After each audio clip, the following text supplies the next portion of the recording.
When you think about history, you probably picture these epic, world-changing battles, right? Grand conflicts that shaped nations. But let's be honest, sometimes history is it's just plain absurd. We're talking about wars fought for reasons so ridiculous against enemies so bizarre that you can't help but shake your head. And that's exactly the question we're diving into. What happens when it all just goes completely off the rails? We're going to look at 3 of the absolute strangest conflicts ever recorded. We're talking a war that lasted less than an hour and a full-blown military operation against birds. Yeah, let's get into it. All right, first up, we're heading to the island of Zanzibar for what is officially the shortest war in recorded history. It's this incredible story of colonial power, one very stubborn sultan, and a surrender that happened, incredibly fast. So here's how it all went down, and boy, did it escalate quickly. It's 1896, and Zanzibar is basically a British protectorate. They have a sultan on the throne who's friendly to them, but then he suddenly dies, and everyone's whispering it was poison. In swoops his cousin, Khalid Ben Bargash, and takes over the palace. The big problem? Khalid was seriously anti-British and also a big supporter of the slave trade, which the British were actively trying to stamp out. So they gave him a very simple choice. Step down, or you'll find out what happens. Now, the matchup here was almost funny. On one side, you have the full might of the British Royal Navy, with 5 modern warships sitting in the harbor. And on the other side, Sultan Khalid had about 3,000 followers, a few old cannons, and his personal yacht. Yes, a yacht. He clearly had no idea what kind of firepower he was up against. But despite these completely insane odds, Khalid and his people were defiant. They basically called the British bluff. They barricaded themselves inside the palace, totally convinced that the Royal Navy wouldn't actually dare to open fire. This was, as you can probably guess, a huge, huge miscalculation. The British ultimatum expired at 9 a.m. At 9:02 a.m., their ships opened fire. The palace was turned into rubble pretty much instantly. By 9:40 a.m., the Sultan's flag was down, and the war was over. 38 minutes. That's it. It took less time than your average lunch break. The British just put a new, more agreeable sultan in charge, and that, as they say, was that.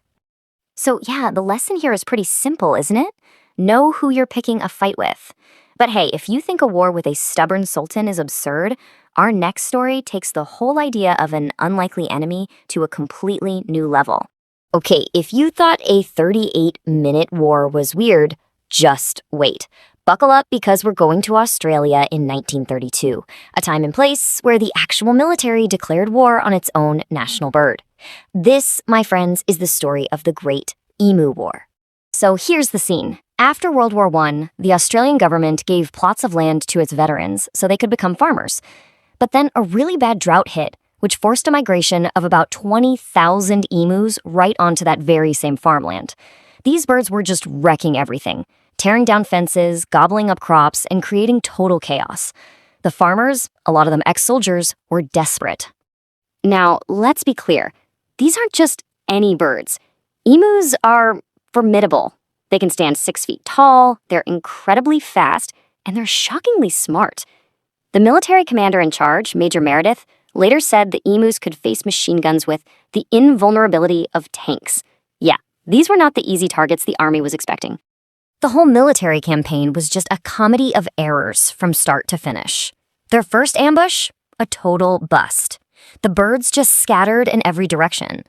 Their second try on a group of 1,000 emus? The machine guns jammed. They even tried mounting a gun on a truck to chase them, but the emus were just too fast on the rough terrain, and it was impossible to get a clean shot.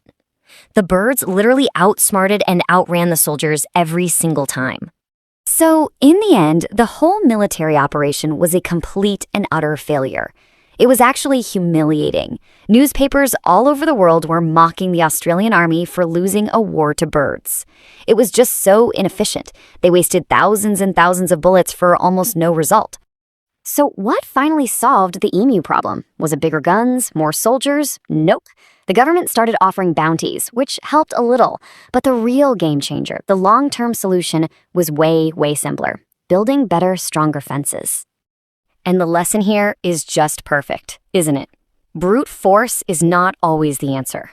Sometimes the simplest solution is the right one, and sometimes you just need to set some better boundaries, literally. Okay, for our final story, we're off to West Africa. This is a war that wasn't sparked by a power grab or an invasion of birds, but by one single, staggering act of cultural ignorance, all over a very, very special chair.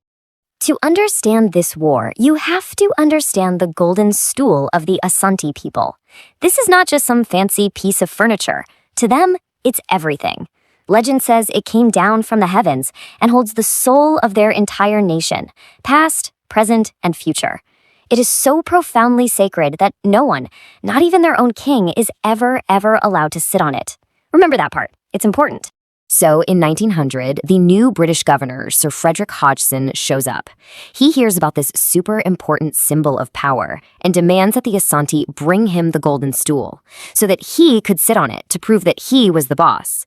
I mean, you can just imagine how that went over. The Ashanti leaders didn't even argue. They didn't say a word. They just went home and prepared for war. Hodgson's incredible disrespect kicked off a violent, bloody conflict. Thousands of people died on both sides. And it was all because one man couldn't be bothered to understand or even care about the sacred beliefs of the people he was supposed to be governing. The takeaway here is, well, it's pretty blunt, but it's true. You've got to respect things you don't understand, especially when they're sacred to other people. It's a lesson that, in this case, could have saved thousands of lives. So after looking at these three absolute train wrecks from history, what's the big takeaway? What do these totally absurd conflicts really teach us about things like arrogance, strategy, and just plain old respect? You know, it really boils down to three pretty clear lessons. The Anglo-Zanzibar War, that was all about arrogant overconfidence, a classic reminder to know exactly who you're dealing with. The Great Emu War shows the folly of using the wrong tool for the job, proving that more power isn't always the solution. And the War of the Golden Stool, well, that's a tragic lesson in the price of cultural ignorance, teaching us to respect what we don't understand. Each of these conflicts, in its own weird way, really tells us something about human folly, doesn't it? And it kind of makes you wonder, if these are the wild stories that actually made it into the history books, what other unbelievable, absurd, and just downright dumb conflicts have been totally lost to time? Something to think about.